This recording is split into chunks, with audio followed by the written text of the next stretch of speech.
Hello, and welcome to the Feeling Good podcast, where you can learn powerful techniques to change the way you feel. I am your host, Rhonda Borowski, and joining me here in the Murrieta studio is Dr. David Burns. Dr. David Burns is a pioneer in the development of cognitive behavioral therapy and the creator of the new teen therapy. He is the author of Feeling Good, which has sold over 5 million copies in the United States and has been translated into over 30 languages. David is currently an emeritus adjunct professor of clinical psychiatry at Stanford University School of Medicine. Hello, Rhonda. I don't know what you sound like when you do that. That's so funny. Welcome, everyone, to episode 201. This is another series of Ask David questions. Boy, we've got a ton of tremendous questions, including one from our fabulous host, Rhonda. But before we get into all these cool questions, I think there's a couple of beautiful emails that you could perhaps share. Yeah, but let's talk about your book. Isn't your book coming out soon? Well, yeah, I wanted to mention that too. My new book, Feeling Great, will be coming out in September. It's for therapists and for the general public as well. You can pre-order it now on Amazon. And if you do that, those sales will help it and its bestseller status, which we're hoping we can come out with a bang on the day it's released in September. All those orders will culminate at the same time. So if you like what you're hearing on the Feeling Good podcast and you want to get all the latest stuff that's been developed since I first wrote Feeling Good and published, I wrote it actually 40 years ago. Wow. And so there's a lot of fantastic new stuff for you in the new book. Now some endorsements for the podcast and for our beautiful and brilliant and pro No, I'm not matter, going to read anymore. Rhonda. I'm not going to read any more about me. But here's one from 193, which was when Sarah talked about her triumphant second recovery. And someone wrote his name is Bones.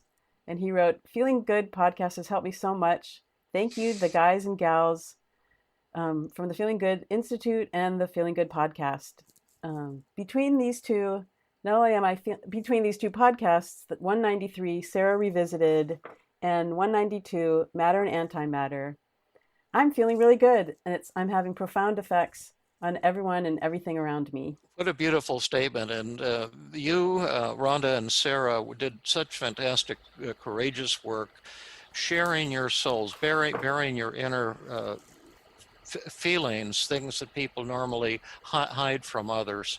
It was so courageous, the work that both of you did live, and you're obviously inspiring many, many people and changing many lives. So yeah, thank you. I honor you both. Well, thank you so much. And here's a really short one on episode 194, which was how to crush negative thoughts, jumping to conclusions. And this person was writing about Bradley and Bradley's beautiful work, Overcoming Hopelessness. And this was Michael. And he wrote, I can't believe this channel has only 3,000 subscribers. It deserves at least 3 million. Thank you, Bradley, for making this episode. And thank you, David and Rhonda. And I want to thank Bradley, too, for sharing your very personal work, which your podcast yesterday, which was June 8th, when we're recording today on June 9th, was the second strongest download in the history of for a Monday in the history of the Feeling Good podcast. People really loved the work the live work you and I did on crushing hopelessness.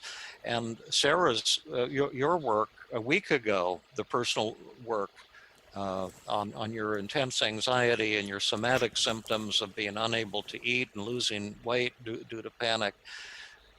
That courageous sharing, that was the largest one-day download we've ever had in the 3-year history of the Feeling Good podcast.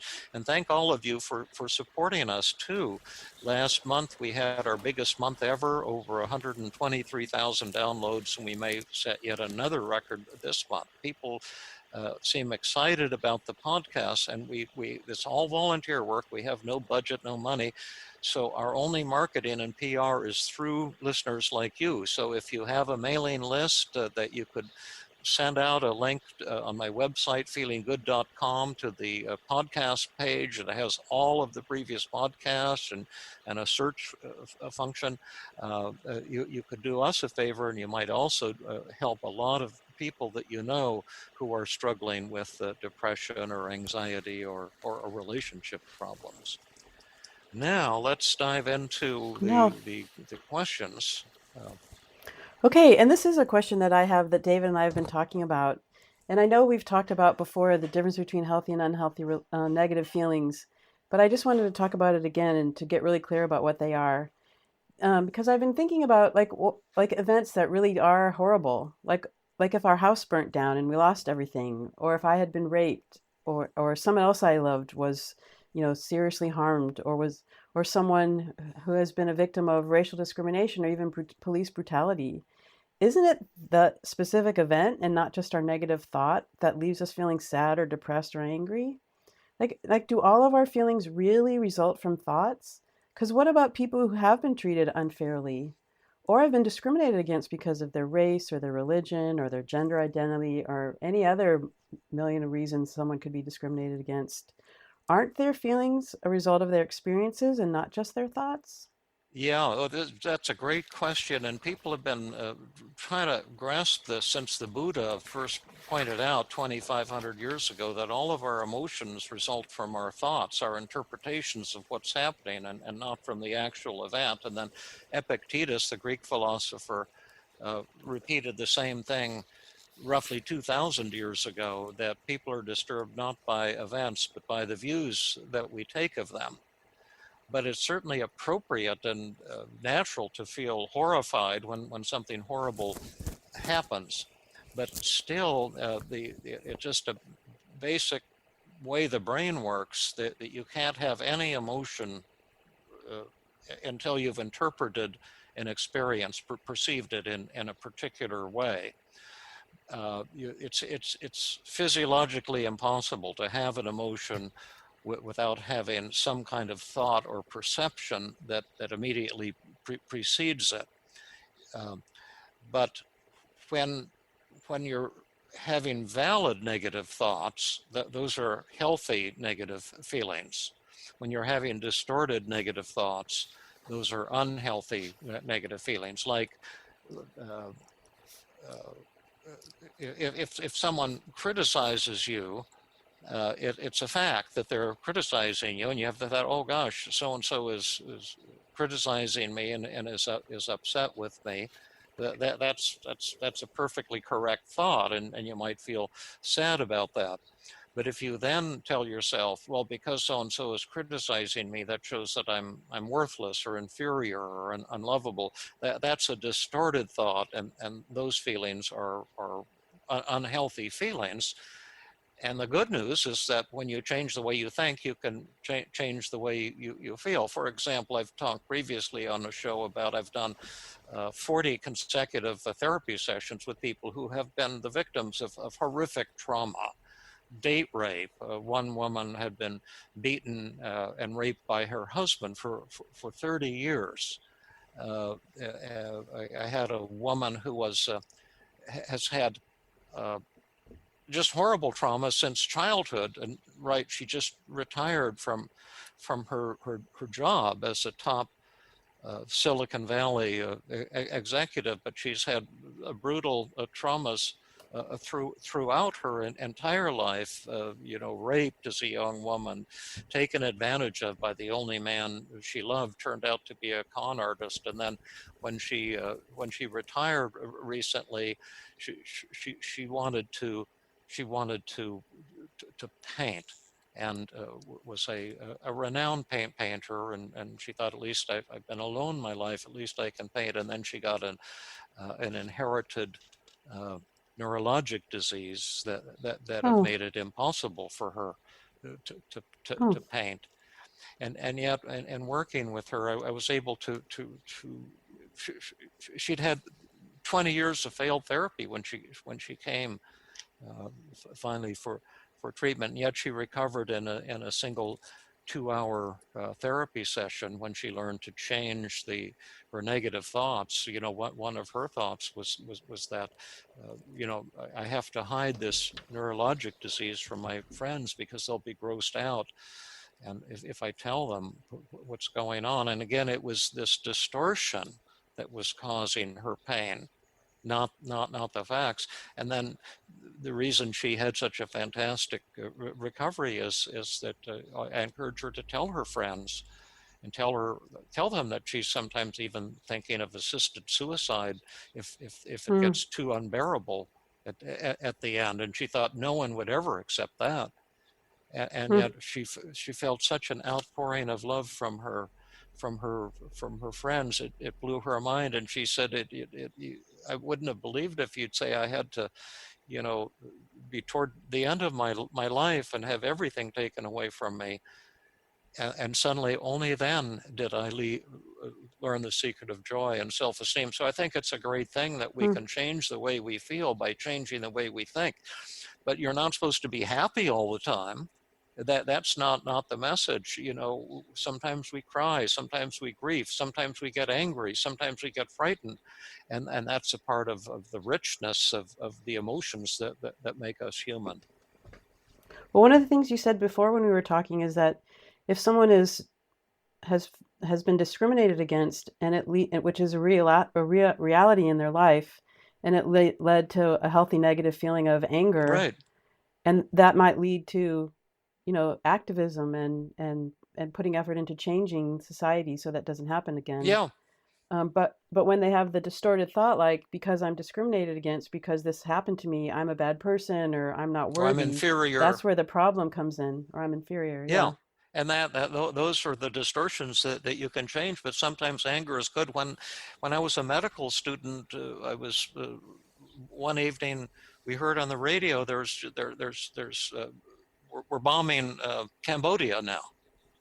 And there was so much anger about the Vietnam War already.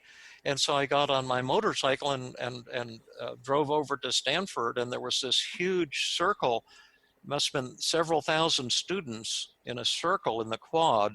And in the middle, there was a bunch of police officers. And I was sitting there, I had this very fast accelerating motorcycle, and I was angry. And it was a standoff. And so I impulsively decided to drive my motorcycle into the police officers. Oh. And they were about maybe 100 feet away from me or something. And when I got halfway there, it was a real fast accelerating motorcycle, but it didn't corner well. They started charging at me. And I thought, I don't think this is a good idea. And I tried to make a U-turn, but it spun off, and I fell off of the motorcycle, and they grabbed me and started beating me, and they smashed my motorcycle to smithereens. But that triggered a riot on the Stanford campus. And they put me in handcuffs, and they announced on the radio that a medical student, David Burns, had just been arrested. But then, I used to study magic when I was little, and I was figured out how to get the handcuffs off, but I kept my hands behind my back so the guy guarding me wouldn't realize that I got the handcuffs off. And I had these crappy, slippery shoes, so I knew I couldn't run in those shoes, so I slipped them off but kept them on my toes so he wouldn't see I'd gotten my shoes loose. And then when he was watching the rioting, I just dropped the handcuffs and left my shoes and went running off and escaped. And then the odd thing was the campus radio station started calling the police to say, where is this David Burns you arrested? And the police said, we don't have any record of him. We can't give you any information. They thought they had taken me off to be tortured or something, but they'd actually never gotten my name. Wow. So, but for 3 days, I was like hiding out, waiting to be arrested. And then it dawned on me they weren't going to arrest me. But sometimes anger is a good thing. Yeah. Wow, that was an incredible story. I don't think you've ever told that story before. I hope I have. I'm so senile. I just tell the same thing over and over again. I don't think so. Okay, let's move to the next question. What do you do when patients fall in love with you? Hi, David and Rhonda. My name is Ben, and I live in Maryland. I started listening to the Feeling Good podcast about 3 years ago when I was in a period of life transition. The podcast has been incredibly helpful to me as I dealt with my childhood trauma, explored my motivations and drives for life, and reoriented my personal relationships and career away from what I thought I should be doing and toward what I love and deeply want for my life. In part because of the podcast inspiration, I've decided to pursue a master's degree in social work, and I hope to become a psychotherapist. So thank you for all that you do and the amazing help that you've given to me. I do have one question. In one past episode, you mentioned the possibility of using 5 secrets to diffuse a situation when a patient falls in love with his therapist because they feel understood and cared for. This has happened to me a few times when I talk with a friend about their personal difficulties and they begin to develop feelings for me. I would like to keep the relationship friendships rather than romantic.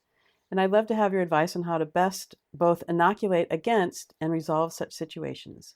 Thank you again, Ben. That's a really important question, and I'll answer it from the point of view of the therapeutic relationship, not from the point of view of your dating or your friends, your friendships.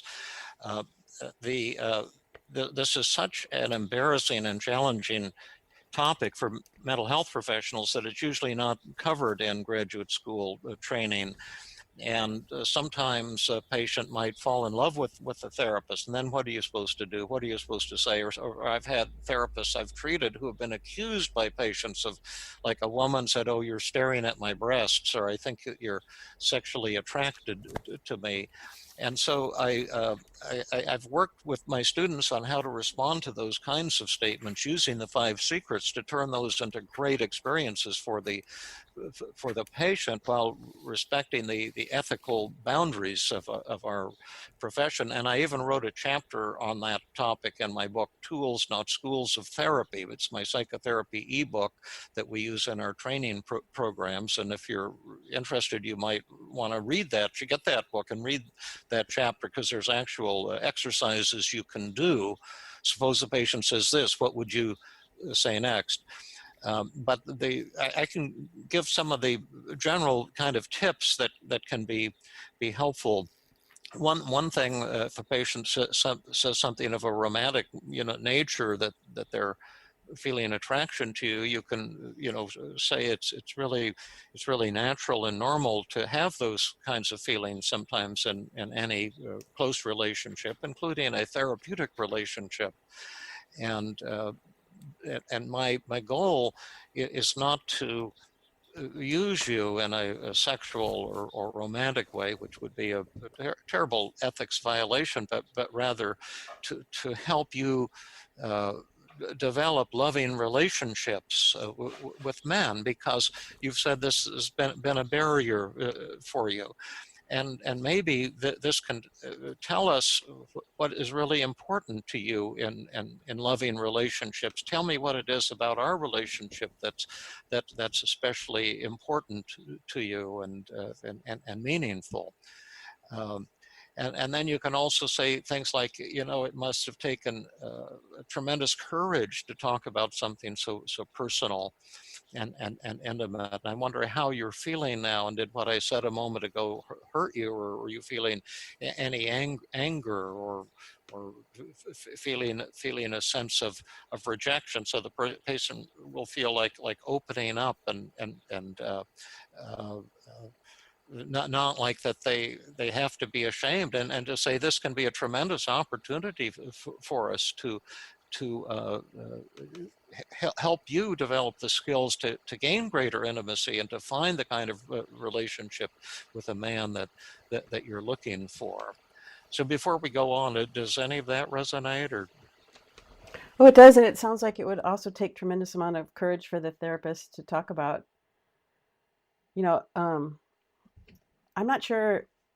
It's easier for me to talk about an angry patient than a patient that makes a sexualized comment to me, and I was really happy that Ben brought this up, because, like, even just last week, that doesn't happen very often, but one of my patients asked me, "Hey, would you like to go out for a drink after our therapy session was over?"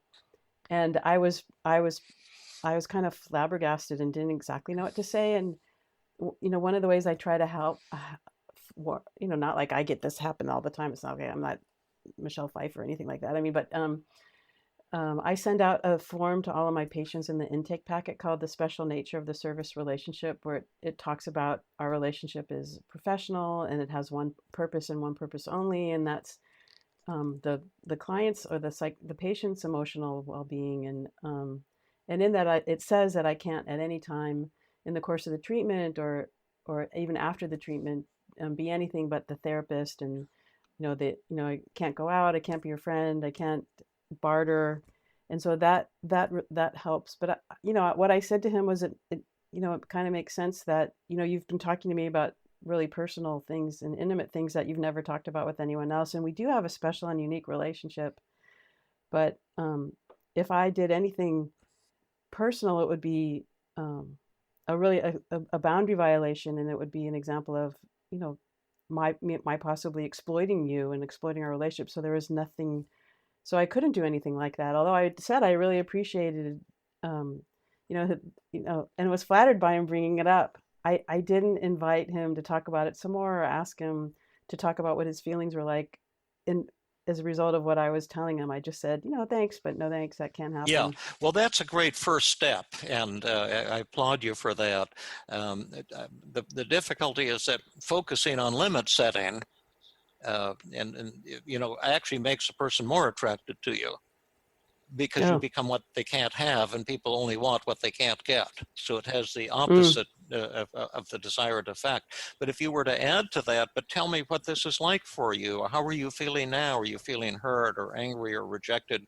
Was it hard for you to tell me this in the first place? Because that leads to intimate communication like that you want in a therapeutic relationship or any relationship, and that's where all the healing is for the patient as well. But as you say, it's scary at first for therapists, and we do a lot of when I've worked with my students on this, we do a lot of role playing back and forth and make a lot of mistakes until we can get an A.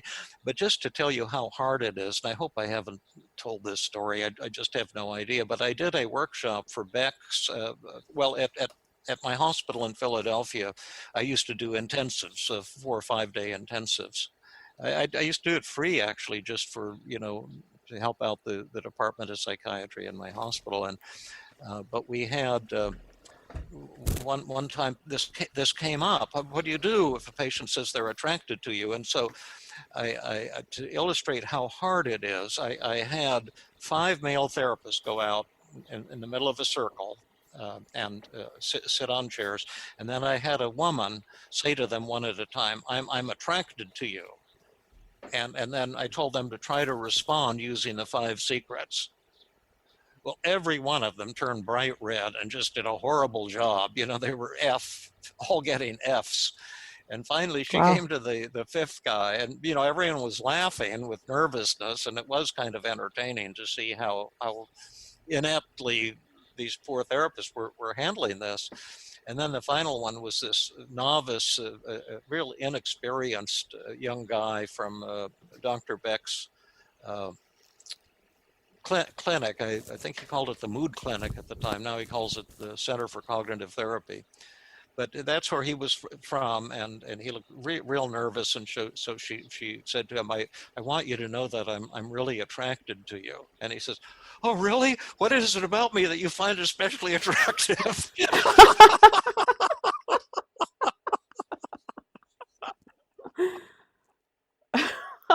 That didn't go very well, did it? Well, everyone had a lot of laughs about it, which is good. Sometimes you have to laugh about these things that we're so inept with. But a lot of practice is necessary on this one. Well, since we're talking about it, and you brought it up at the beginning of your answer to this question, what would be a good 5 secrets response if somebody did say, like if I was your patient, and I said, Dr. Burns, I'm feeling really uncomfortable because I'm noticing all you're doing is staring at my breasts. Yeah. Well, I've actually had a therapist who had this happen to him, and he was in a panic, asked me, what can I say?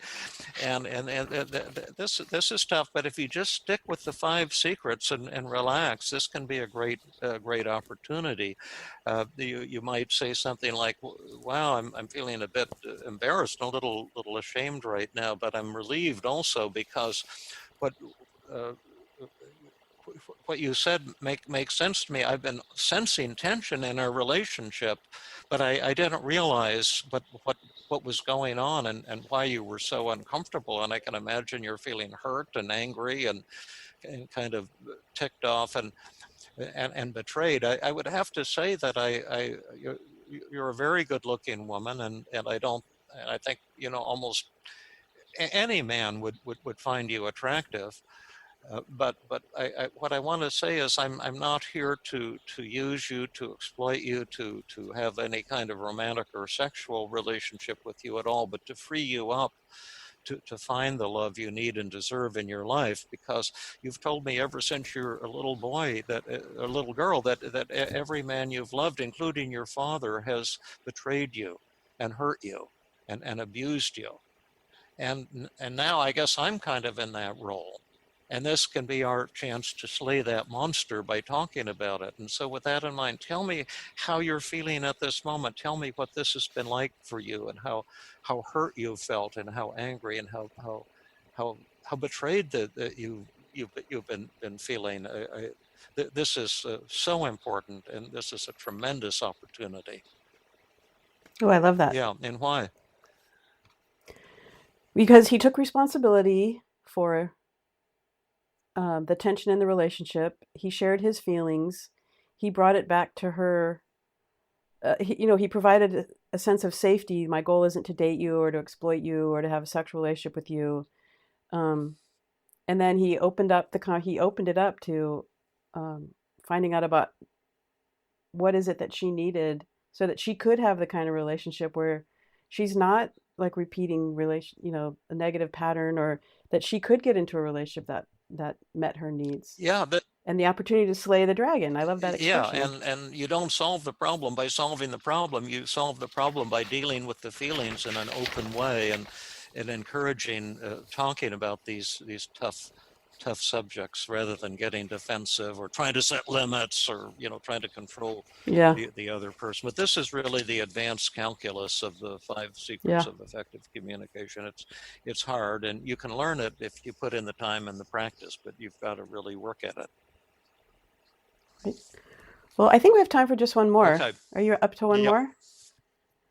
Okay. What can you do if your boss is not empathic? Hi, Dr. Burns. You guys are always so good at empathy. I'd love to hear one day your method about how to cope when there is a lack of empathy, but you still have to keep a relationship. For example, when your boss doesn't empathize with you and his message makes you feel bad, but you still need the job. I had an experience like that, and it really hurt my feelings. It hurt my ego. Cheers, David. Have a great day. Andreas. Thanks. Well, that's Andre. It's a tremendous question, and I have way too much to say for just an Ask David, but I'll just give you some of the highlights. First of all, your boss's statements can't hurt you. We talked about that earlier in the podcast. That when someone judges you or says something critical, that will not upset you. It's only your thoughts. And so what you might want to do is grab a daily mood log, and the event, his boss criticizes me, record your emotions, angry 80, hurt 100, depressed 90, anxious 80, whatever they are, and then write down your negative thoughts that are upsetting you, identify the distortions in those thoughts, and then talk back to them with positive thoughts that are realistic, positive thoughts that will crush those negative thoughts. I don't know what your negative thoughts were, so I can't be more specific, but that's step one, is manage your own inner feelings. And then the second dimension is, how are you going to talk to your boss differently? If you're waiting for your boss to be empathic, or for any human being to be empathic, you'll wait forever. I've often said, and the Buddha used to say, enlightenment is a lonely road, because while it's great to be able to change other people, the responsibility will be entirely on you. And if you took a relationship journal and wrote down what your boss said and exactly what you said next, you could pinpoint what you're doing that's ineffective. And then you can also learn how to respond to your boss in ways that will not only be effective, but will make you his favorite person. And to give you an example, I probably mentioned it on a previous podcast, but I treated a woman who was a chemist, and she said that her boss was like, 1 month he'd be like pure sweetness and joy and love for everyone, and then he'd go for a month into griping and meanness and saying hostile, critical things and demoralizing everyone in the lab. And she said, what should I do when he's when he's on one of his mean streaks? And now I knew she had dogs and loved dogs. I said, well, do you know how to handle an angry dog? And she said, oh yeah, that's easy. I said, well, what do you do? She said, oh, I just hold my hand out and I talk sweetly. I say, oh, you're the most handsome dog. You're so beautiful. And then pretty soon it comes closer and I start petting it and it licks my hand, and that's how you handle an angry dog. And I said, well, that's the same way you handle an angry boss. You just have to treat him like a dog. And she said, what do you mean, treat him like a dog? I said, do exactly the same thing. When he says mean things to you, just, tell him, disarm him, find truth in what he's saying, and stroke him. You tell him how wonderful he is, because he's probably the loneliest guy in the world. Probably his wife is turned off to him. All the people in the lab are turned off to him. So you want to go in the opposite direction. So we practiced, and she said, I think I got it. She came back the next week. She was ready to terminate therapy. She was on a high. I said, what happened? And she said, well, I treated him like a dog. I had turned in a paper to him, and I asked him what he thought about it the next day. He said it was a piece of trash, so he threw it in the wastebasket. And so then I remember you said, agree with him and stroke him. So I told him, well, you're right. As a matter of fact, I felt when I was writing it, like somehow I was on the wrong wavelength. And that's one of the reasons I wanted to get your feedback. I came to work in this lab because I've admired your work for years, and your papers, I've read them, they're so elegant. And I'm wondering if you could maybe give me a couple tips on what I was doing wrong in the paper, point me in the right direction. And she said his jaw dropped, and he suddenly says, oh, if that's the way you feel, I thought it was a pretty damn good paper. Let me give you a couple tips, and maybe if you want, we can revise it, and I'd even be your co-author. So she revised it. He was the co-author. She submitted it to one of the top journals and won a prestigious award that transformed her career. And so that's the way you handle a nasty boss. You just treat him like a dog. But before, you had talked about treating bosses like a lot of bosses are narcissistic. Yeah. To use and that's the way that you treat a narcissist, by flattering them and agreeing with them. Yeah, and that way they're eating out of your hand. She was probably the only person who'd said anything kind to him for weeks. And that's why he's so bitter. Nobody appreciates me. Well, let's appreciate him. So anyway, it's... But it would be kind of interesting if Andres wrote us back and told us exactly what his boss said and exactly what he was telling himself in response that made him feel sad. Yeah, what did his boss say, and what exactly did he say next, and also what were his negative thoughts, and then we could go to town with that. But thank you, Andre. You wrote a very thoughtful question that so many of us are struggling with. If it's not a mean boss, it's a mean spouse or a mean brother or a mean neighbor. And, the world is filled with angry people who lash out, and those are opportunities either to cave in and get all distraught and distressed and angry and frustrated and feeling inadequate, or to transcend the situation should you wish to do so. Okay, well, thank you everyone for listening, and till next time. Thanks, Rhonda. Thanks, David. This has been another episode of the Feeling Good podcast. For more information, visit Dr. Burns' website at feelinggood.com, where you will find the show notes for this episode under the podcast page. You will also find archives of previous episodes and many resources for therapists and non-therapists. We welcome your comments and questions. If you want to support the show, please share the podcast with people who might benefit from it. You could also go to iTunes and leave a 5-star rating. The theme music is Gypsy Jazz in Paris, 1935, composed and performed by Brett Van Donsel. I am your host, Rhonda Borowski. We hope you enjoyed this episode. I invite you to join us next time for another episode of the Feeling Good podcast.